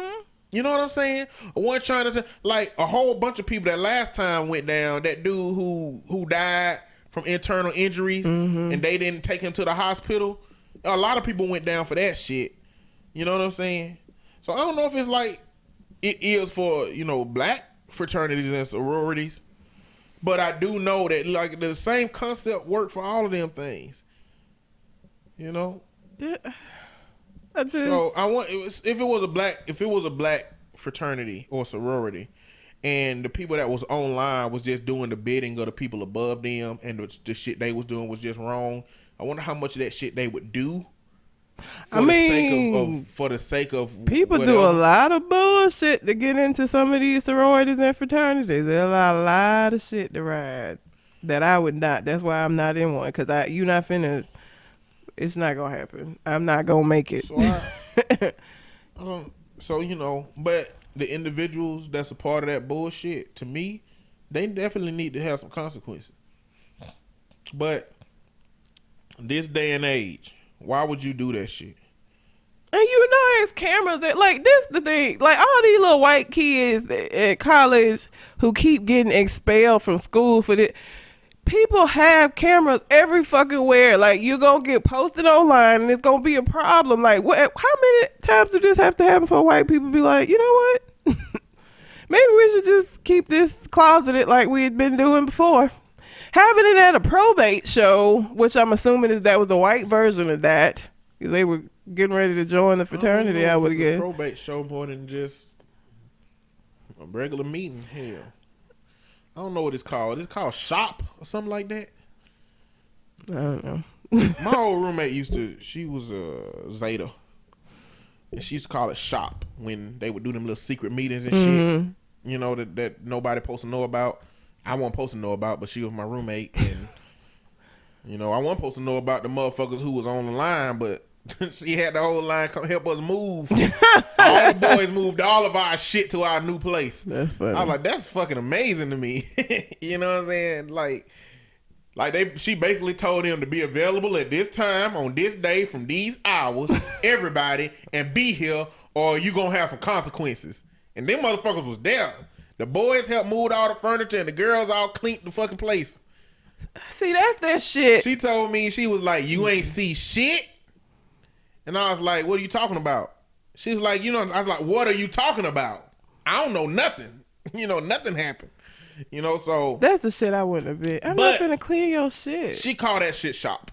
That's just when they get you together and they just basically, I don't want to say they haze. Some people do clearly. But they put you through a whole bunch of shit that's supposed to like connect you to the people that you in line with. That's what that's supposed to be. So that might have just been a normal secret meeting that they have. Anybody who's a part of fraternities, I don't really expect you to answer the question. They're not tell us going what's going to. on. That's fine. But how hard is it if you're in a fraternity to stand up to the bullshit if you feel like it need to be stood up to? Because, and I don't know if this is going to be an easy question or a hard question to answer, because if you're in a fraternity and it's a lot of bullshit that went down that you dealt with in order to be a part of it, what level of bullshit that you wouldn't have? Like, what do you expect these dudes that's online to do? You know what I'm saying? If it's content like this. But another thing about this shit is like the same thing. What I thought about Starbucks and what I think about this is this kind of shit's good. Like, do you know how many people? They not gonna be mad at Starbucks. They gonna be mad at black people on May 29th. These fraternities, they gonna be mad at people who are offended by the bullshit they say. That's the problem. Like, they not gonna be mad. They ain't mad at the woman with implicit bias. They ain't mad at They gonna be mad at black people because they already feel like we complain about shit just for the hell of it. They don't understand that the shit actually exists and it's something that we go through that we shouldn't have to as American citizens that on paper supposed to have the same rights as every fucking body else. But they're just gonna be like, May 29th is be mad at black folks. I ain't got my coffee this morning today. and I can tell you right now, a whole bunch of black folks was calling for Starbucks boycotts. whole bunch of white people gonna be calling for Starbucks boycotts because they catering to brown people. Yep. Shit just gonna happen like that. But you know, it is what it is. Congrats to Michelle Williams. She's engaged to I think he mixed. Maybe? Who is that? From Destiny's Child. Oh. Poor Michelle. Did you see her? You see that video of her? Look, Michelle is the more religious one of the group. What that mean? That means she can't twerk? She can't twerk. She don't know how. Michelle ain't never been able to dance. That ain't got nothing to do with religion. She just wasn't shaking her. Look, twerking takes practice. You start out early twerking, and I don't think she did. I don't think twerking take that much practice. Number one. Obviously it do. I think you need there got to be a prerequisite. The prerequisite is the booty meat to thigh ratio. You got to have that. Kelly ain't got no giant ass, but she was able to do it. Like Kelly's ass ratio is different. Kelly got thickness. Michelle got none. But she didn't even shake her ass. She did her back. Look, let me say this. Y'all need to leave Michelle Williams alone. Because she has said before that she was suicidal during the Destiny Child days. Like, people have always, if you look up poor Michelle, you can find all kind of pictures and videos where she don't really fit with Kelly and Beyonce. And that video is just another example of folks fucking with her. Like, yeah, she twerked her back instead of her ass. She did. But it's Michelle. Like, that's what she do. So Michelle has found her nice Christian man and she's gonna marry. So good for her. She not poor Michelle right now. All these women find a nice Christian man until he banging somebody else.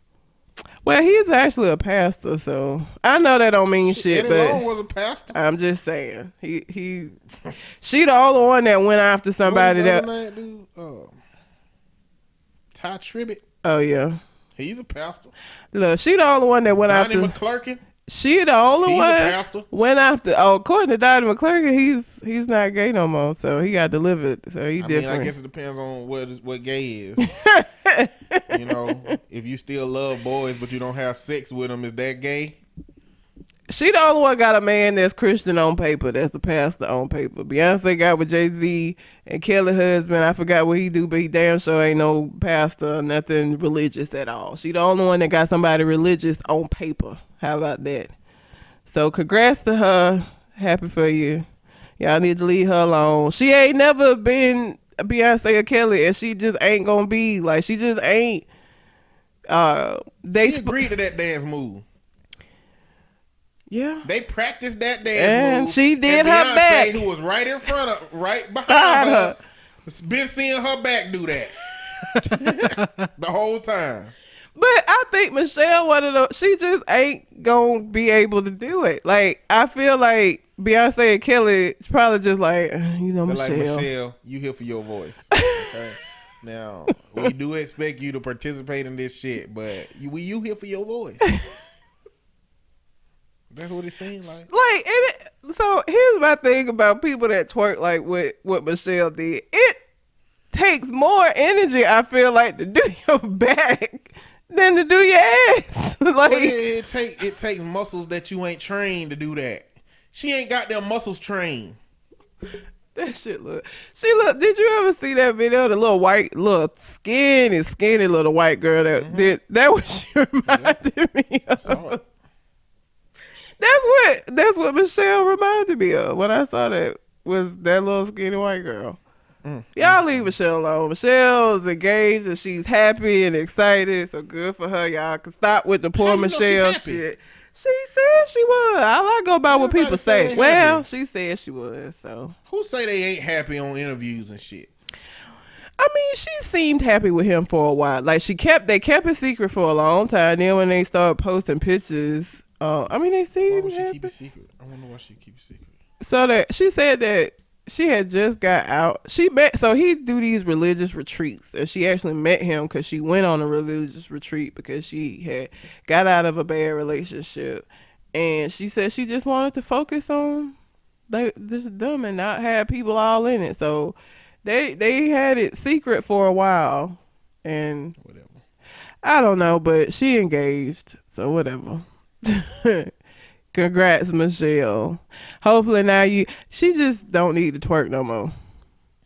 Like, they just need to set up dance moves where cause it's some singers that can't dance, and so they just have dancers dancing and they don't dance. Michelle need to be that person. Mariah Carey? Yeah. She do stuff like fall back and let her dancers catch her and spin her around and shit. Yeah. She need to do that type of shit. Like, Michelle don't need to twerk. Michelle was probably comfortably fine knowing that she wasn't finna walk nowhere with Destiny's Child ever again until Beyonce called her for Beychella and was like, "Hey, trying to get the crew together." She did the Super Bowl too. And they was doing pull Michelle in because her mic was lower than him. I like Michelle's voice. It ain't better than Beyonce, but I like it. I don't like it. She sound like a child. It sound like a little girl voice. I don't like it. It's too high pitched. I don't like her voice. I mean, I like all of their voice clearly, but Beyonce clearly wins the competition of voice. And then Kelly and Michelle for me are close seconds. No, I hate Michelle's singing voice. It's just it reminds me of a little child singing on Easter Sunday. It got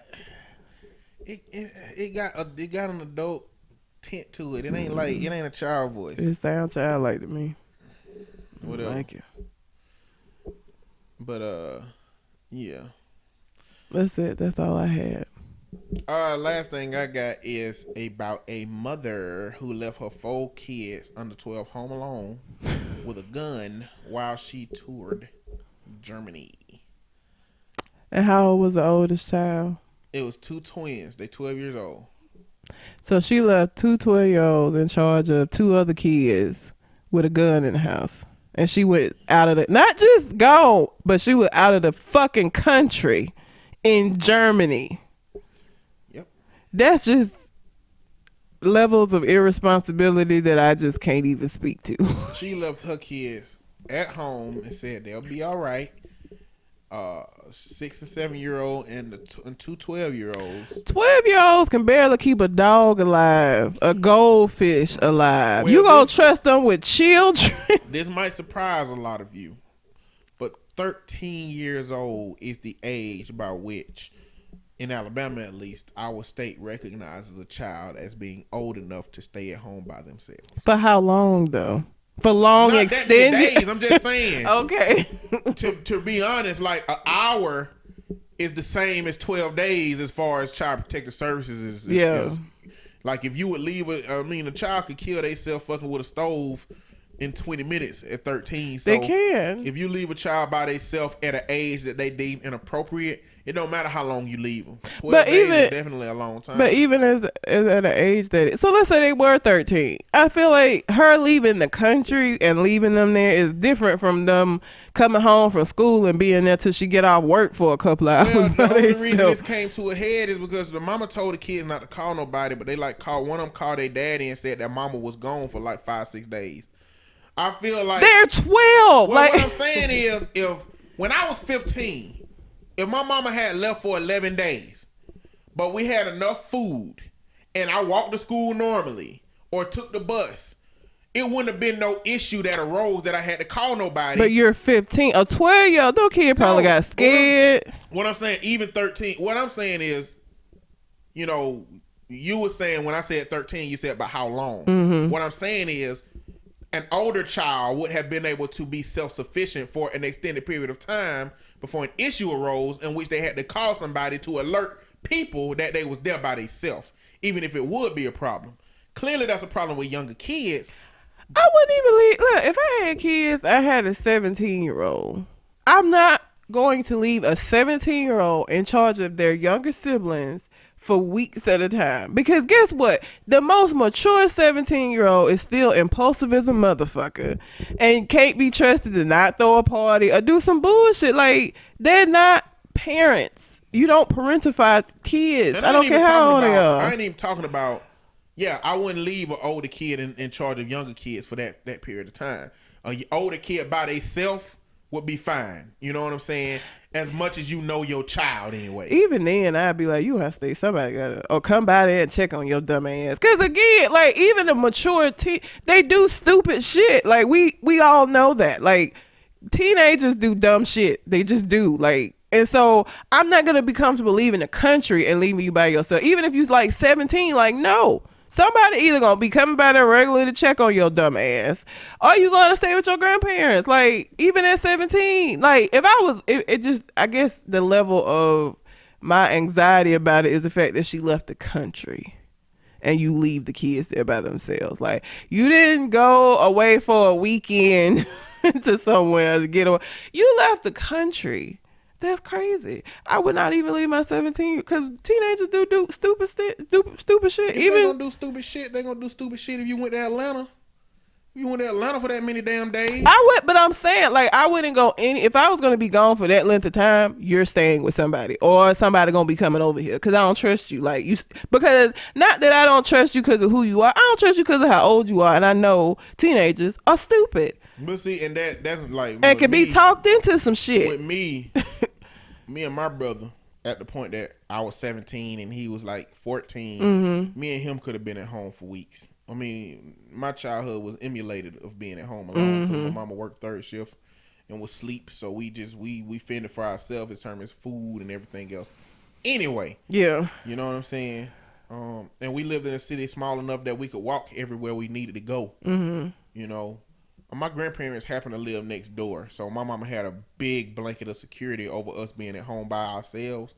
But I feel like we would have been able to handle it, you know. But I think about some of my clients; they would not be able to handle it. The average teenager, they're stupid. Like I said, and I don't say stupid as you supposed to be stupid as a teenager. I have every expectation that any teenager that I come into contact with at some point is gonna do some dumb shit that they shouldn't have did because they are impulsive and that's what the fuck they do. And so even if it ain't even gotta be their idea, if some one of their dumbass friends have a dumbass idea, they might get on board with it and do some dumb shit because you succumbing to peer pressure. Like it's just so many reasons why a teenager should not be entrusted like for that length of time without supervision. Like, and we ain't even talking about teenagers. We talking about 12-year-olds in this particular story.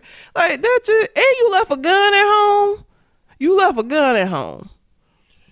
She left a gun there for them for protection. Like it wasn't that they're she just left the gun at home. There ain't no such thing as leaving a gun for 12-year-olds for protection because you done seen all of these stories of kids killing other kids accidentally playing with a motherfucking gun. Ain't no such thing as a child having a gun for protection.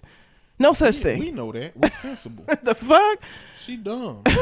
She didn't. Kids kill each other all the time. She didn't set no situation where adults was gonna check on them. Nothing. She didn't even want nobody to know that they were there by themselves, telling them not to call nobody. The babysitters set up. She tried to find babysitters, but it fell through. And guess what? That means you don't get to go. See, that's what I don't understand about these parents. Listen, when you decide to bring children into this world, you give up your right to just go do shit when you want to. If you cannot find adequate sitters for you don't get to go. That ain't no excuse. Like, I couldn't find nobody watching, so I had to leave them by themselves. No. You were supposed to just not go is the correct answer, ma'am. Not well, wasn't nobody watch them, so what else I was supposed to do? I had to leave them. No, you didn't. You give up that right. Like, you don't get to do that. Once you have a kid, like, you're gonna be a lot of shit you ain't gonna be able to do because of the kid. That's why you don't have them until you are prepared to give up those things. Cause you got 4 kids. I'm sure that nobody want to watch them for no weeks at a time. You can go to Germany. 2 of the kids went with their dad. The other 2 went with their dad. So you could have the problem with calling they fucking daddies and saying, "Listen, either you gonna get these kids through me or you gonna get these kids through the government." It's your choice. Like, cause I'm leaving their asses out. Like, why? Like, clearly this is an irrational woman. There's a whole bunch of things that she could have done to make sure that she could have took this trip and not had any problems. But what's going on with this situation is that she ain't seeing no jail time. That's bullshit. She should absolutely be. That is child endangerment at the, like, what? Oh my God. I done had Well, they hadn't done. Well, I take that back. What level of it do you do jail time? Because I got a lot of clients. I work with DHR a lot who they just lose custody. They don't necessarily do jail time for like neglect. But I feel like at some level, it's jail worthy. You leaving the country, that's jail worthy to me. Like, I would imagine that jail time would come from the gun. Yeah. Situation more than anything else, right? I don't know. That just don't have kids, folks. Like, if you're not prepared, people don't have kids on purpose. You should. There's no reason why they shouldn't. It's so simple now for you to not have a kid if you ain't ready. Like, it's no reason why people should be having kids not on purpose. No reason. What reason? Because what? They just want to fuck. Well, you can fucking not make babies. That's what I'm saying. There is no. If that was the case, it wouldn't be happening. But people are stupid. No, you said people don't have kids on purpose, but they could. They choose not to by being dumb. People having kids on purpose is different than people having kids from sex. That's what happens. They have sex. They don't want to use condoms, or they use a condom and it pop, and they have kids. And then, it's most likely in America that they're going to be Christian. And amongst those is going to be that they pro-life, and they not going to have an abortion. They're going to keep their child. But and, not want legislation Trump them got coming out ain't going to help at all.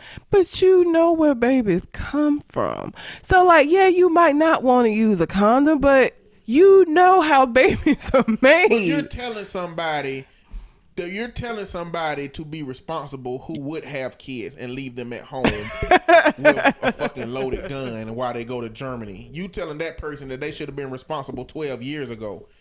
That was 50% more stupid 12 years ago. And we know the worst that we know that look like is they have kids that they would leave at home while they leave for fucking 12 days. Like, this is the level of irresponsibility you're dealing with. What you're saying is coming out of the mouth of a rational person who understands that you can choose to have children with a person that you want to have children with, and that you can avoid having children if you just make the right steps. And guess what? You could travel all your AC Blow is planning a trip to Aruba right the fuck now. You know why? He ain't got no kids. Well, you know what? If he had kids, he would still be planning a trip to Aruba because he would set up his family members to keep his kids. He would set up babysitters to keep his kids. He would pay to keep his kids because he's a sensible motherfucker. It ain't got shit to do with you having kids about doing what you want to do. It's ways that you can get around that shit. Well, she said she tried, but nobody would watch them. So her solution then was to just be like, okay. You guys gotta stay home by yourself. She did try to get some people. She didn't get their dad. Or shit, you know what? Who's to say she didn't try to get the dads? And the dads might have been like, bitch, you ain't going to Germany? No, I ain't watching them. And then she was like, okay. Well, now they got bit off more than they could chew. Because now you're going to have them permanently. Instead of having them for 12 days, you're going to have them until the court case. Court case get that. She ain't getting them kids back. No. There ain't no level of parenting class she can take that's going to, if just saying don't do that ain't enough, what else she gonna learn? What state is this in? Because here in Alabama, I can attest to the fact that I done seen some women get kids back that absolutely shit, and all they did was the bullshit they asked them to do. It's circumstantial. I done seen a whole lot of people get kids back. I've had a client just go back home because they ain't have nowhere else to put him in foster care. Nobody agreed with him going back home, but there wasn't nowhere else for him to go. They sent him back home. Like, it's circumstantial. It ain't like a one size fits all. But in this case, it's a couple of GALs, guardian ad litem that I know, who this level of decision making is beyond repair. It is. Like, if she didn't know that this shit was wrong, imagine all the shit that we don't know that she don't know is wrong that she would do if we put these kids back thinking she just won't do this no more. I bet the dads wish they had agreed to just take them for the 12 days. Now you gonna have them. She reached out to the daddies. They probably asked. But if they ain't got a good relationship, even if she did, there are situations in which she could have and said, "Hey, I'm going on this trip to Germany for fun," and they would have been like, "No, you ain't. You gonna stay home, watch them kids." Like they could have. I could see them not agreeing to do it. It ain't my weekend. No, it ain't my week. No. That could have happened, and most rational people that would have happened would have been like, okay, the daddies ain't shit, I can't go. But her was just like, all right, they gonna stay here by themselves then. Yeah, whatever. Either way, it is what it is. It's a white family, so if it was a black family, they'd be getting treated way worse. Oh hell yeah, but that's America, and if you're a white person that's listening and you don't believe it. When we say, this shit happens and this shit goes on and black people are treated differently than other people, then you are so deep in denial that you need to try to figure out a way to get out of that shit. Because otherwise you think that all black people are colluding with the same stories. Just for what? To be treated just fucking the same? That bitch went to Germany and left her 4 kids at home. Yeah. but that's all I got on that story. Jesus. You got anything else on your mind? I do not. All right. Well, until we come to the next conversation. We out. Holla.